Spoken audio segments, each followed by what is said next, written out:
नमस्कार मित्रांनो, मी श्याम देशकर. आपण बघत आहात हिंद भारत डिजिटल.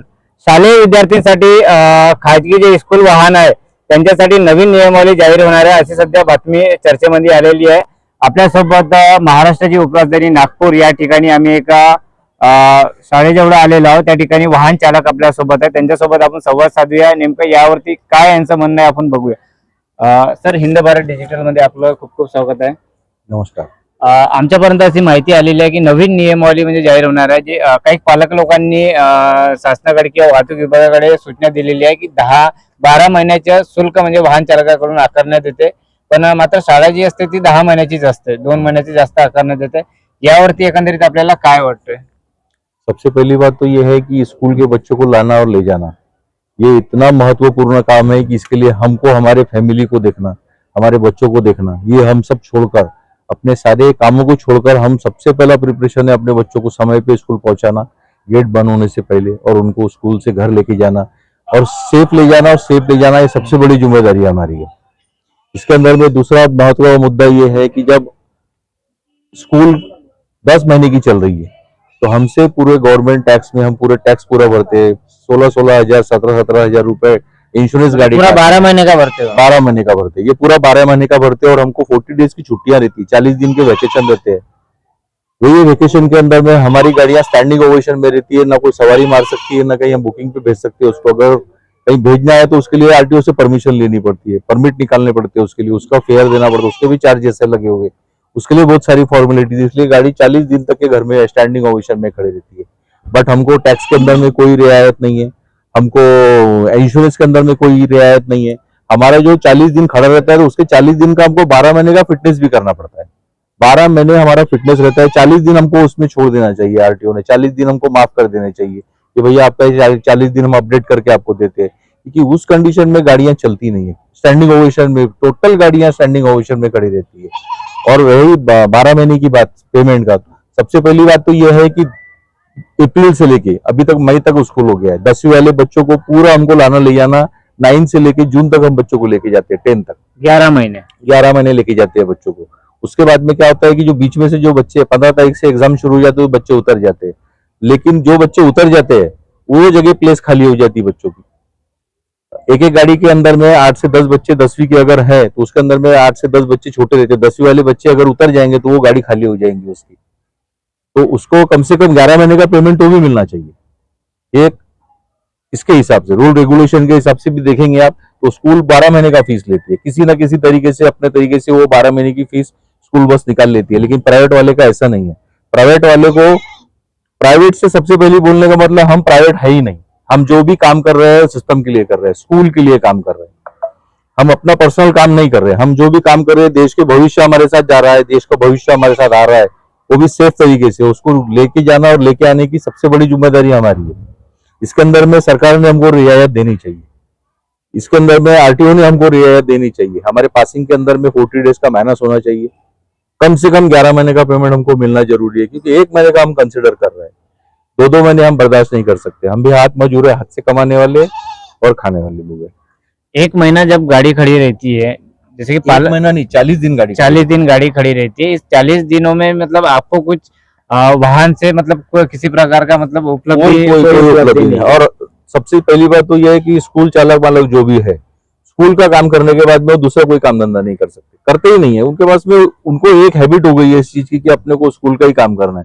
उसके बाद में वो 40 डेज तो उनका ऐसा रहता है कि छुट्टियों में जाना, उनका घर संभालना. उनके भी बच्चे हैं, उनके भी बच्चे स्कूल में पढ़ते हैं, लेकिन उनके भी बच्चों को यही प्रॉब्लम. हमको जो देना रहता है, हम बरोबर दिन को देना रहता है 11 महीने का. हमारे ऑटो वाले या जो भी है उनको हम 11 महीने का फीस दे देते हैं. लेकिन हमको भी ये उम्मीद है कि हमारे भी पेरेंट्स ने हमको देने चाहिए, और गवर्नमेंट ने भी उसके अंदर रियायत करनी चाहिए. हमको 40 डेज का जो है ये देना चाहिए, अपडेटेशन देना चाहिए. इंश्योरेंस कम कर देना चाहिए. इंश्योरेंस 16,000-17,000 रुपए का इंश्योरेंस आता है एक गाड़ी का. और ऑटो स्कूल बस चालक को इतना नहीं कमाता है कि उसके अंदर में से हर साल निकाल कर उसको दे दे, और उसके बाद में वो 40 दिन का अपडेटेशन भी हमको नहीं मिलता उसमें. वो मिलना बहुत जरूरी है, वो मिलना चाहिए. एक जैसे छोटी स्कूल वैन की बात करते हैं हम, मारुति की जो ओमनी वैन आती है उसकी बात करते हैं, उसमें कितने सीटर मतलब कितने बच्चे बैठते हैं? उसमें 10 बच्चे बैठते हैं. सिर्फ 7 पे पासिंग रहती है, 10 बच्चे बैठते हैं. 800 से 1000 रुपए बच्चे का फेयर रहता है, 10,000 रुपए बनते हैं, उसमें से आधा पेट्रोल में चला जाता है और 5-7 हजार रुपए जो गाड़ी वाले को बचता है उसके अंदर में उसको अपना घर भी चलाना है, अपनी फैमिली भी देखना है। और एक अभी टाइमिंग का भी मेन प्रॉब्लम हो गया कि इसको सरकार ने जो जीआर लाया था नया वाला कि सबका टाइमिंग एक होना चाहिए, उसके अंदर में भी जो दो स्कूल के बच्चे ले जाते थे गाड़ियां वाले, अभी वो नहीं कर सकते, उनको एक ही स्कूल का काम करना पड़ रहा है, इसलिए उनको और बिझनेस में कम हो गया। मात्र एक महत्वाचा मुद्दा आहे, जी मारुतीची व्हॅन असते ओमनी, या गाडीमध्ये 10 विद्यार्थी बसतात। 10 विद्यार्थीचे म्हणजे यांच्या सांगण्याप्रमाणे 800 ते 1000 रुपये, तर आपण 1000 रुपये पकडू, एक जास्तचा आकडा जर पकडला 1000 रुपये जर पकडला तर 10 विद्यार्थी 10,000 रुपये झाले, 3,000 रुपयाचा पेट्रोल झाला, 7,000 रुपये उरले। आता त्या 7,000 रुपये इंटू तुम्ही जर 12 कराल तर त्या पद्धतीने तुम्ही बघा तर त्यांना इन्शुरन्स भरावं लागते, टॅक्स भरावं लागते, फिटनेस भरावं लागते। याच्याबद्दल माहिती जाणून घ्या की त्या चालकांना किती पैसे उरतोय, म्हणजे फायदा होतोय की नुकसान होतंय, कशा पद्धतीने घर चालवत आहे। वाहन चालक खऱ्या अर्थाने खूप अडचणीत आहे, पण मात्र कोणाचेही वाहन चालकाकडे लक्ष आहे नाही, पालकांचं लक्ष नाही किंवा शासनाचं लक्ष नाही। नेहमी वाहन चालकांवरती म्हणजे वाहन चालक हे दोषी ठरवण्यात येते किंवा जास्त विद्यार्थी बसवते असं देखील सांगण्यात येते। पण अनेक वाहन चालकांसोबत आम्ही जेव्हा बोललो तर जास्त विद्यार्थी बसवण्याचं कारण म्हणजे नेमके हे आहे की त्यांना पेट्रोल साठी परवडत नाही, घर चालवायला अडचण होते, असे अनेक प्रश्न आहे। या प्रश्नावरती पण आपण बोलूया। जे 10 पेक्षाही जास्त विद्यार्थी बसवतात व्हॅनवाले अनेक ठिकाणी, म्हणजे तुमच्या व्हॅनमध्ये बसतोय असं माझं म्हणणं नाहीये, पण अनेक ठिकाणी बसतोय, पण त्यांचं असं म्हणणं आहे की आम्हाला परवडत नाही। त्याच्या मागे कारण आहे ना सर, त्याच्या मागे हे कारण आहे की पैसे कमी, पॅरेंट असं नाही की सगळेच पॅरेंट एकदम रिच आहे म्हणजे देणारे आहेत, काही काही पॅरेंट असे राहतात त्यांना आम्ही कन्सिडर करून घेतो, 1000च्या ठिकाणी नहीं है हमारी भैया कंडीशन नहीं है, हम 700 ही दे सकते। आता आरटीईच्या कारणाने हे सगळं प्रॉब्लेम होऊन राहिला आहे। पहिले अगोदर असं होतं की आयसीएससी मध्ये आणि सीबीएसई मध्ये चांगलेच स्टँडर्ड क्वालिटीचे लोक परिवहन करत होते, आता तसं नाही झालं। आता त्याच्यामध्ये काय पुअर गरीब लोक पण आहेत, तिथं गरीब भी लोग है, आजू बाजू के जो एरिया के छोटे मोटे जो लोग हैं, छोटे छोटे धंधे वाले, उनका भी आरटीए में राइट ऑफ एजुकेशन के अंदर में उनका भी नंबर लगता है, तो उनकी कैपेसिटी नहीं रहती देने की। वो 3 किलोमीटर का भैया हम 1000 नहीं देंगे, हम 700 रुपए देंगे, तो हम उनको भी एक्सेप्ट कर लेते हैं। तो वही 700 वाले जो 1-2 बच्चे ज्यादा रहते होंगे बस वही रहते हैं। आपके वाहन की बात करें, टाटा मैजिक है आपके पास में, उसमें भी कितने 10 ही नहीं, मेरे टाटा मैजिक में भी 10 बच्चे ही आते हैं, 10 से ज्यादा 2 बच्चे। इंश्योरेंस, टैक्स, फिटनेस, परमिट, सारी चीजों में कितना पैसा लगता है साल का उसके अंदर में 16 से 18,000 रुपए लगता है, कम से कम 18,000 लगता है। और 16,000 रुपए का इंश्योरेंस का अलग है इसके अंदर में, इसके अंदर टैक्स है, पासिंग है, ये पूरा मिला के कितना? उसके बाद में गवर्नर का सर्टिफिकेट लगता है, उसके बाद में रेडियम के 2,500 रुपए लगता है, उसके बाद में आपका बारकोड रहता है इसका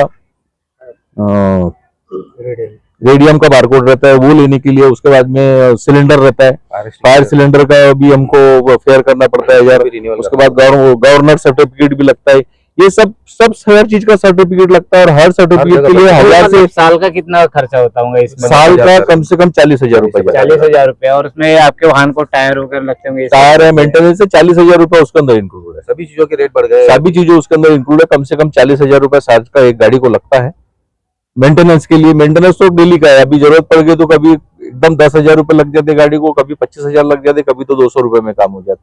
वो गाड़ी है उसका कोई पता कि नहीं आता ऐसा, लेकिन मेंटेनेंस के लिए ऑलरेडी पैसा लगता है।